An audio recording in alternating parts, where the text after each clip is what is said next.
We need to test Trump for steroids because he just set the State of the Union record, 99 minutes, beating Bill Clinton by a mile. The vast majority of the country thought it was presidential, entertaining, and inspiring. Voters say Trump's speech gave them hope. Take that, Barack. But one side of the room missed out. I look at the Democrats in front of me, and I realize there is absolutely nothing I can say to make them happy or to make them stand or smile or applaud. Nothing I can do. For just this one night, why not join us in celebrating so many incredible wins for America? For the good of our nation, let's work together and let's truly make America great again. Trump said Democrats will never change, and they proved him right. Right when he got started, Democrat Al Green, with his big old ponytail, started screaming and shaking his cane. To 525 on a map that reads almost completely red. Chair now directs the Sergeant-at-Arms to restore order. Remove this gentleman from the chamber.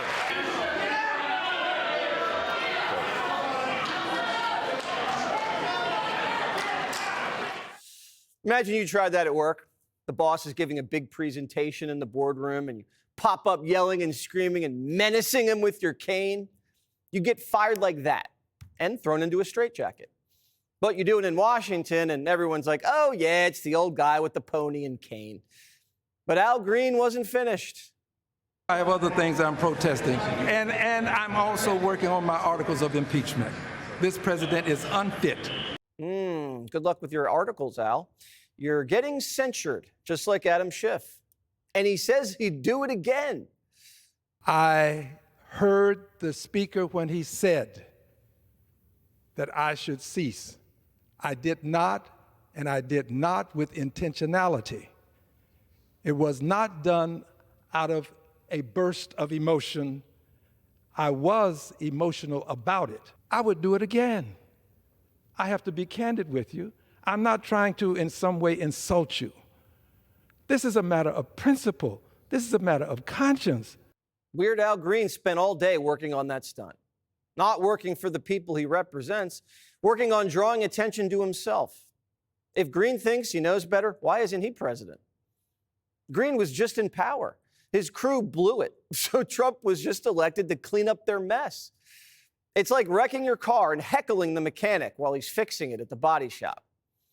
Remember when Joe Wilson screamed, "You lie," at Obama? And it was as if someone had spat on the Holy Bible. They said it was racist to interrupt the Messiah. Well, now it's racist to chant USA. I mean, it felt like I was watching something in a history class of racists yelling at an elderly black man challenging the president of the United States. Trump wasn't bothered by any of it. He kept cooking. $1 million to improve the social and economic inclusion of sedentary migrants. Nobody knows what that is. $8 million to promote LGBTQI+ in the African nation of Lesotho, which nobody has ever heard of. $60 million for indigenous peoples and Afro-Colombian empowerment in Central America. $60 million. $8 million for making mice transgender. This is real. Americans watching at home, if they don't watch Jesse Watters Primetime, shame on you. We're hearing this for the first time. $8 million to turn Mickey into Minnie. Gotta love it. Democrats didn't clap for doging that pork because that money got laundered through their very own NGOs. But the other stuff Democrats sat on their hands for was just crazy. Planting the American flag on Mars. Nothing. Catching terrorists. Destroying the cartels. Nothing. Bringing hostages home. No. They didn't even clap when Trump said he was putting a Democrat in charge of ending autism. What are Democrats, pro-autism? They used to say they were for the children. Well, Trump invited one girl who was partially paralyzed after a boy spiked a volleyball in her face. They showed no emotion. The party of women. When Trump surprised a high school kid, said he was just accepted into West Point, Democrats just sat there and stared.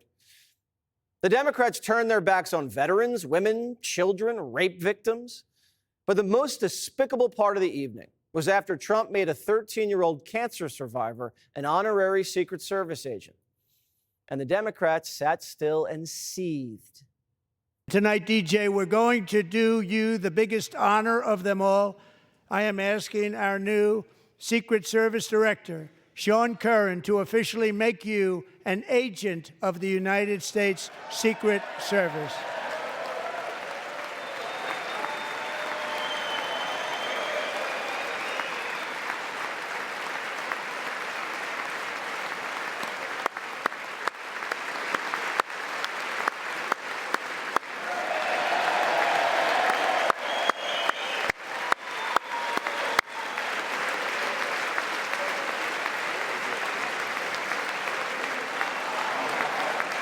This thing. Black kid with brain cancer wants to become a cop. Trump gives him a badge. I'm not going to lie, I almost cried. Jimmy Fallon joked that they'd only clap if that boy became a girl. The Democrats can't show an inkling of humanity. They just watched cold-hearted like a gang of freaks. Are these people human?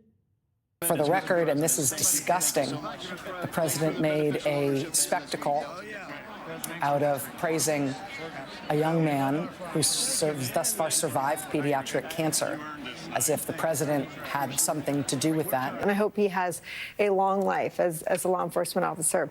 But I hope he never has to defend the United States Capitol against Donald Trump's supporters. And if he does, I hope he isn't one of the 6 who loses his life to suicide.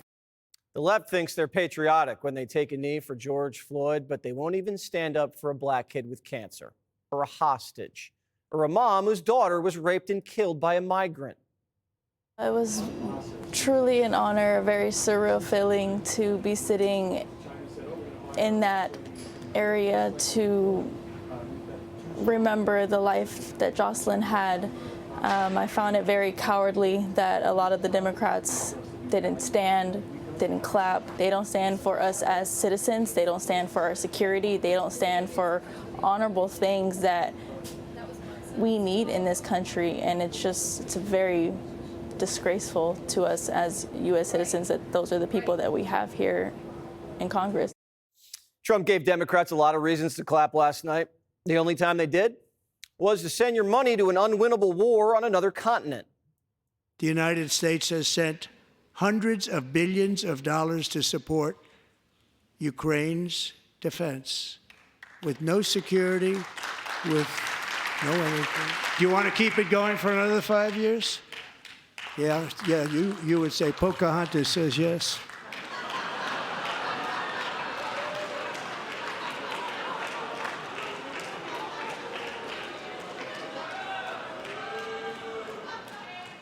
$2,000 people are being killed every single week. More than that. They're Russian young people. They're Ukrainian young people. They're not Americans, but I want it to stop. Did you know that I'm more black than Liz Warren's Native American? I have my 23andMe, it's true.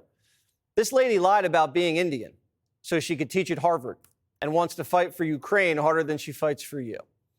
And the ratings are in. 37 million Americans saw that. The behavior of Democrats last night was completely disgraceful and demonstrated how severely out of touch they are with the American public.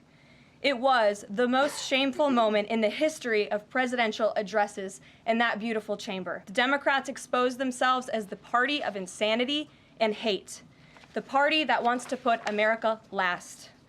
They've allowed their Trump derangement syndrome to stop them from celebrating America and our people, and we will not allow them to forget that. Even some Democrats were shocked by what went down. To not stand for that little boy is aberrant and disgusting behavior. So they not only do they lose the high ground, but they shock the conscience, I hope, of many Democrats. And I know some Democrats who texted me. Where's the Democrats' national pride? We're celebrating America's 250th birthday in a couple of years while Trump's president. You know he's going to go big. Are the Democrats going to make a scene at the birthday party? Because it's looking like they will. Biden said he ran for president to restore the soul of the nation. So where'd the Democrats' soul go? Tip O'Neill worked with Reagan. Gingrich worked with Clinton. Why can't Democrats work with Trump, or at least clap for the country? Last night it struck me. The Democrat Party is mentally ill. I'm always playing armchair psychiatrist. They're just sick in the head. We've been covering this party's struggle to figure out why they lost in November, and they still haven't figured it out. I don't even think they've hit rock bottom. Trump's just turned these politicians into a bunch of protesters. They don't look like a political party. They look like Code Pink. And if they can't acknowledge the problem, they can't fix it. Trump swept the swing states with half the cash Kamala had and 90% negative media while shackled with lawsuits. Almost every county got redder, and so did blacks, Hispanics, and unions and the youth. Trump seized the sweet spot of American politics, that red, juicy middle of the nation. The country agrees with him on almost every single issue. He is a man with a mission. I believe that my life was saved that day in Butler for a very good reason. I was saved by God to make America great again. I believe that.